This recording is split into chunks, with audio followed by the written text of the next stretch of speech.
Joining us now is Oji Akpe with stories trending around the world. Hello, I missed that one. Good morning. How are you? How are you? I'm doing well. What's the plan for Friday? It's Friday today. I'll try to sleep in the weekend. Good. Boring. Yeah, I know.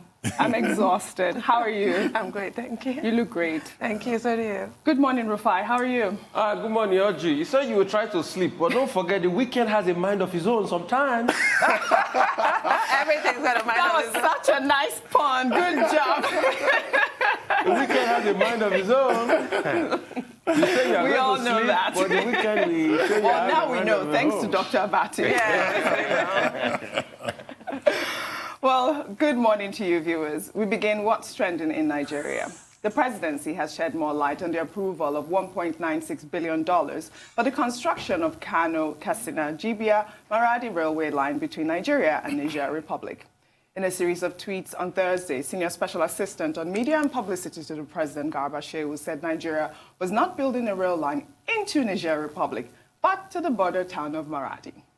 He further stated that the objective of the rail line was to serve domestic industries and play the role of a viable transportation backbone to the West African sub-region, starting with Niger Republic for their export and import logistics plans. Nigerians on Twitter have expressed mixed reactions. Let's take some tweets real quick.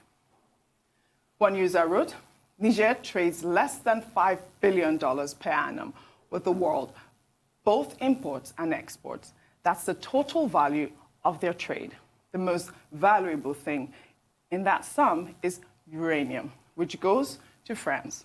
It requires special handling facilities and goes via the port in Cotonou. Meanwhile, Nigeria trades nearly $90 billion, both exports and imports, with the world, of which at least $40 billion are imports in a good year. Most of those imports are sea-bound. The ports and rail lines in Nigeria are uncompetitive mess, requiring massive investment to overhaul. Finally, a user wrote, Nigeria accounts for around 60% of West Africa's economy, so don't buy the narrative of a railway to Niger Republic being more important than linking Nigeria's economic centers by rail. Let us link Lagos and Abuja by rail first. Well, a lot of Nigerians are really upset still with this situation because, I mean, I don't know what the difference is, whether it's going into Niger or stopping at the border of Maradi. But basically, I believe that it was an agreement called the K2 agreement that the presidency had signed with the Niger Republic in 2015. And I guess that they have to stick with the agreement. I mean, we don't know what the details of that agreement entails, but I mean, $2 billion at this time of our economy. It's a lot of money. We can hardly afford it. And like you said, we're not privy to the clauses of the agreement, but the timing is appalling.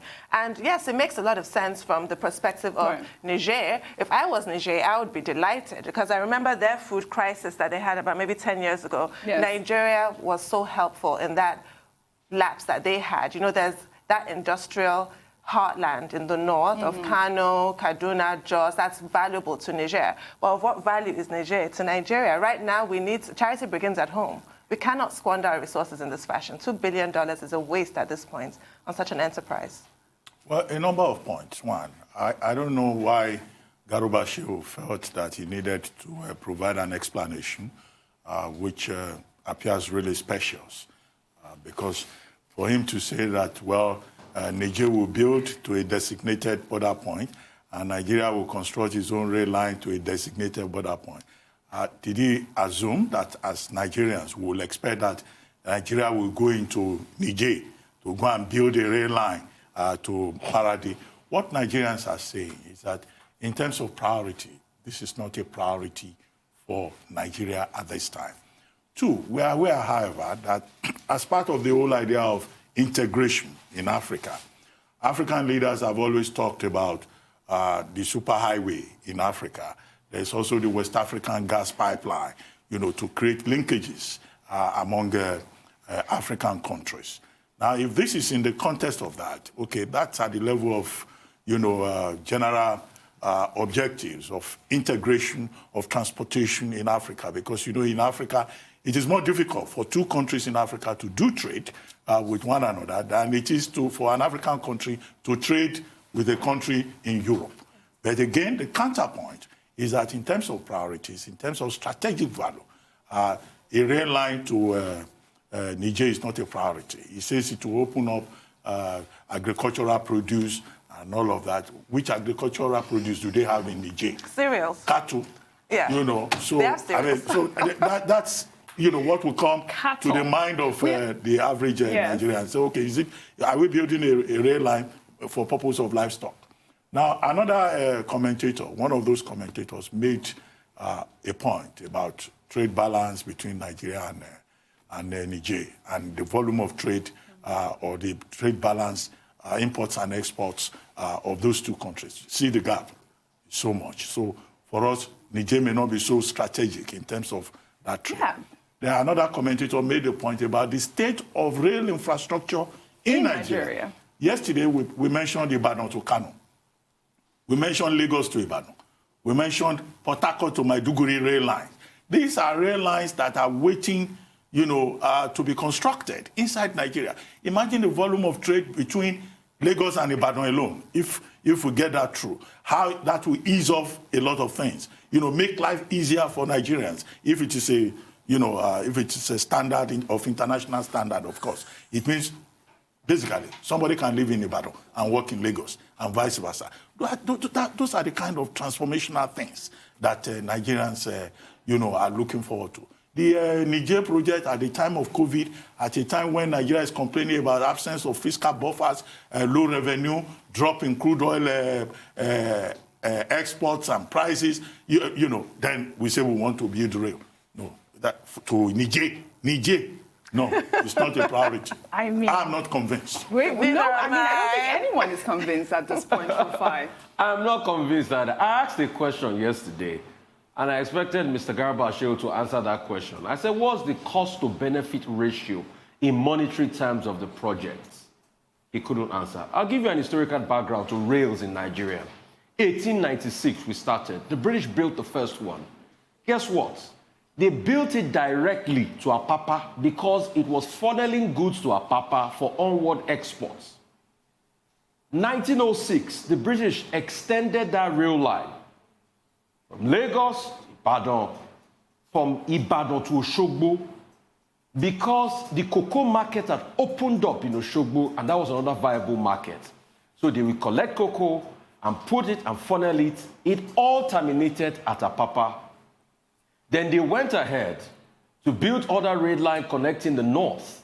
It all terminated at Apapa because that was a viable export route. The question here is, what is the trade viability between Nigeria and Niger?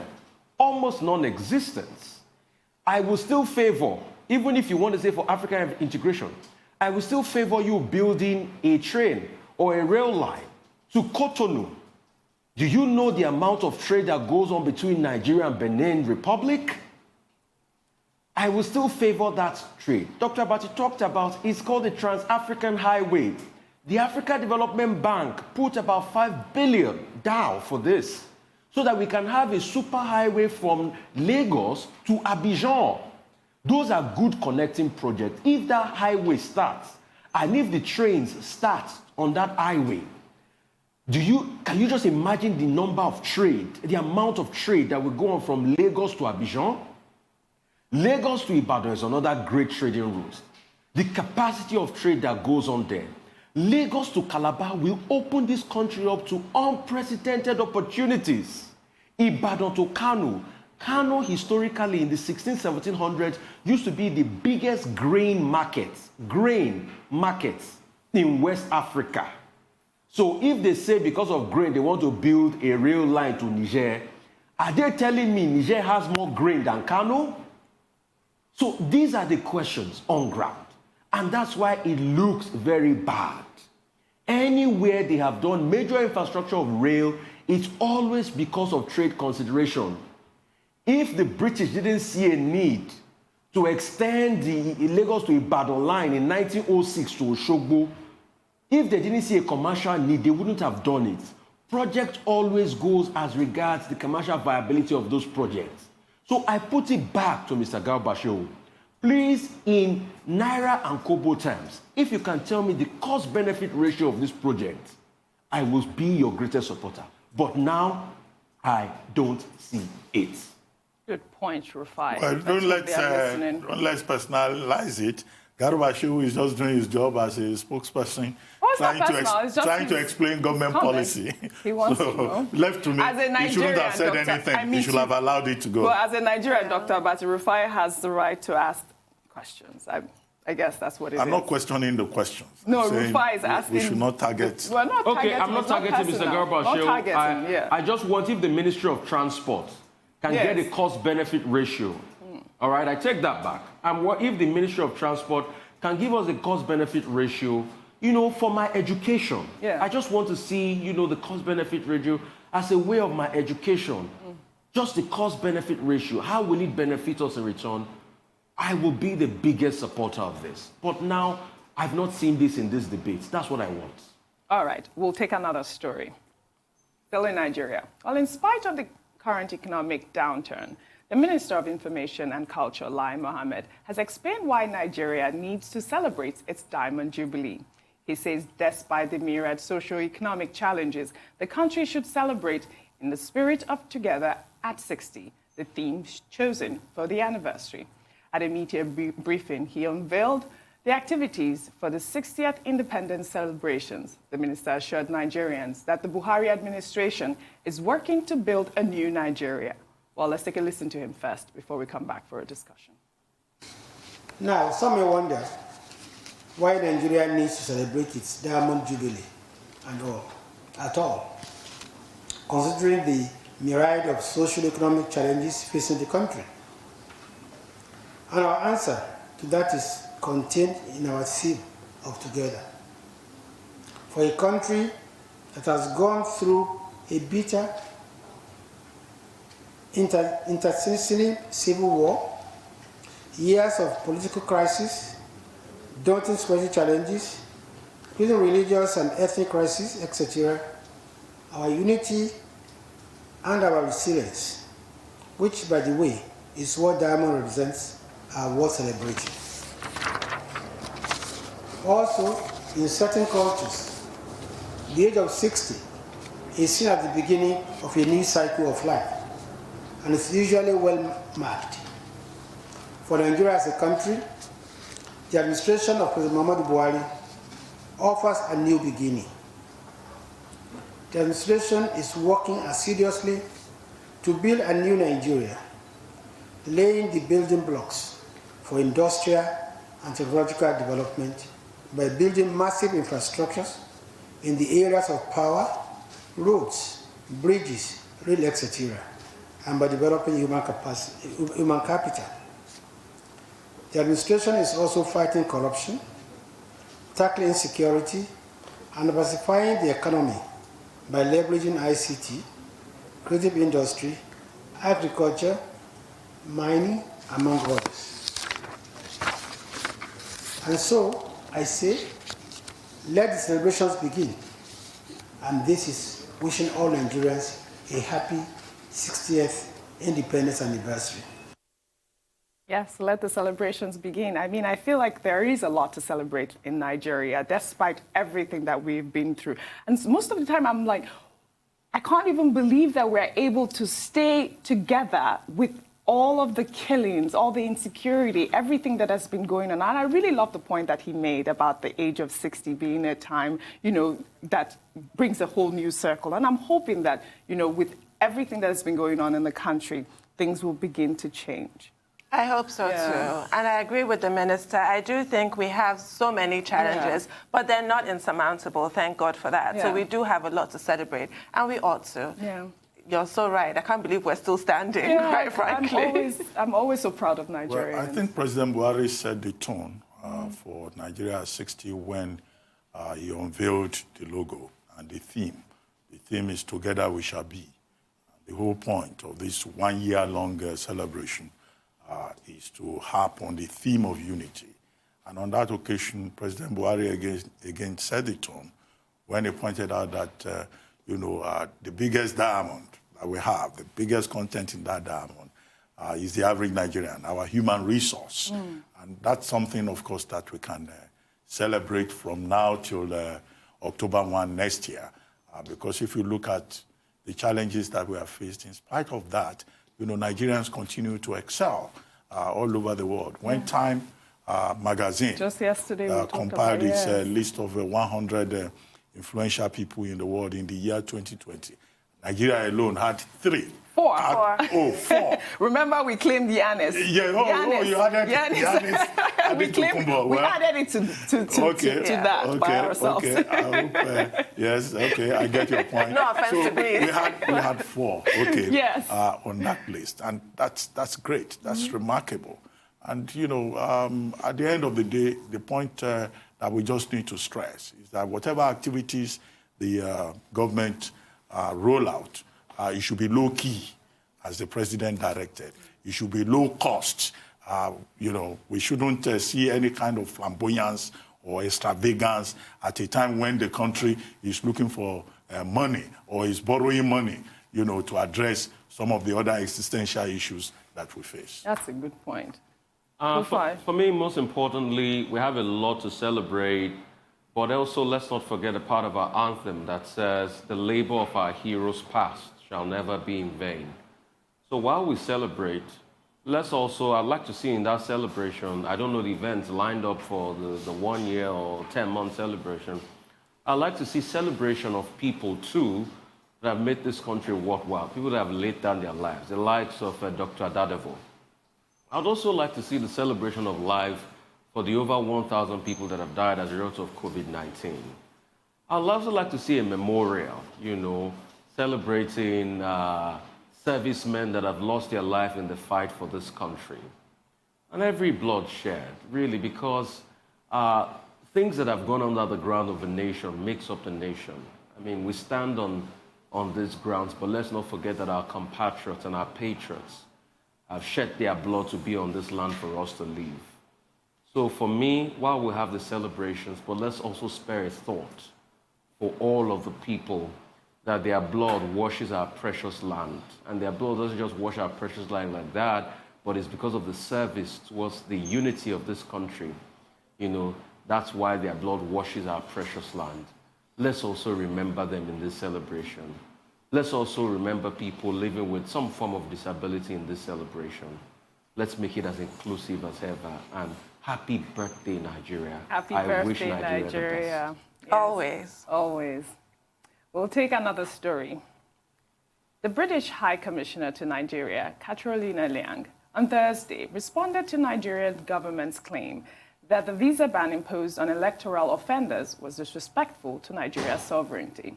She explained that the issue of visa restriction on perpetrators of electoral violence was part of the United Kingdom's visa policy and that it is their non-sovereign right to determine who comes in and out of their country. She further stated that the UK welcomed the fact that the Nigerian government was following up on electoral malpractices and commended the peaceful conduct of the September 19th Edo election. Yeah, I mean, it's good that she's come to really clarify the situation. It is part of their visa policy, and Nigeria should not be offended. I mean, it has nothing to do with, their sovereignty or an attack to Nigeria. It is just their own internal policy. And they are right. They can choose whoever wants to come into their country or not. Of course they can. I think for me, this is just one of those misplaced sense of national pride. Yes. When Nigerians get upset about the stringent terms and conditions attached to each tranche of the Abacha loot, that why we've been dictated to, we always have to recall that it's the actions of our own people that put us in this position. Yes. A lot of people might feel slighted or offended by this visa ban, but it's the actions of Nigerians. Similarly, you have this letter that was written by the United Kingdom's House of Lords to the Commonwealth about how Nigeria is breaching its obligations with regards to the Commonwealth Charter about insecurity in Nigeria. Some people find that completely obnoxious, but no, it's really not. It's our actions that are causing this. If everybody can go to the polls and return home, as is done in every other country, it's such a basic civic right. It should not become a war. We just had this conversation about how battalions of policemen had to descend on Edo State. It's completely unnecessary. Very unnecessary. Well, Ambassador Katrina Liang has said what needs to be said. Exactly. We made a point when this issue first came up that, look, every country has its own visa policy and it has the right to determine who it gives the visa to. In fact, the visa can be withdrawn. It can be cancelled. The terms of your stay in another country can be varied. And look, the other country does not even owe you an explanation. No, not at So all. that's more or less what she was trying to put across. It's our own right to determine who visits our country. Now, she said she was surprised. Well, she should be reminded that many Nigerians too were surprised with the response from government spokespersons at the federal level and also from the Kogi state government, where the governor caused to be issued a statement in which he was saying Kogi state was not given the right to fair hearing. Now, that level of ignorance, I don't understand it. And then, the statement was also saying this is a case of interference in the affairs of Kogi State. I mean, what kind of delusional statement is that? So it's good that the High Commissioner to Nigeria from the UK has restated the position of the United Kingdom. And she should know that the average Nigerians like us, we support the decision that has been taken by the UK, by the US. And there are some Nigerians who are even saying EU countries should also take the same position. And, government spokespersons, I hope nobody is going to start responding to her again from official quarters. They should start saying, well, don't criticize Nigeria. After all, you have problems with elections in the US too. I mean, what kind of reasoning is that? Oh, okay, even in UK, they have problems with election. So if we have problems with elections, it's not a problem. No, we're talking about credibility of the electoral process. We're talking about the integrity of the democratic process.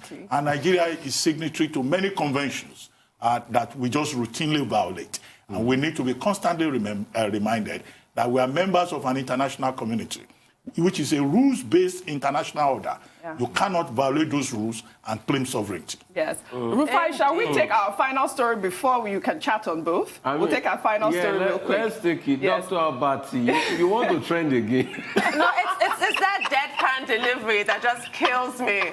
You want to trend again? Kills probably Dr. Abati, is somebody you just... It's not personal anyway, it's not personal. No, it's not. So it's just stating facts. We'll take our final story, Rufai. In the United States, President Donald Trump on Thursday was loudly booed by crowds as he visited the Supreme Court to pay his respects to Ruth Bader Ginsburg, the late justice and liberal icon who died last week at age 87. As the president and the first lady paused at the late justice's casket, the crowd yelled, "Vote him out." Let's take a look before we come back for a discussion.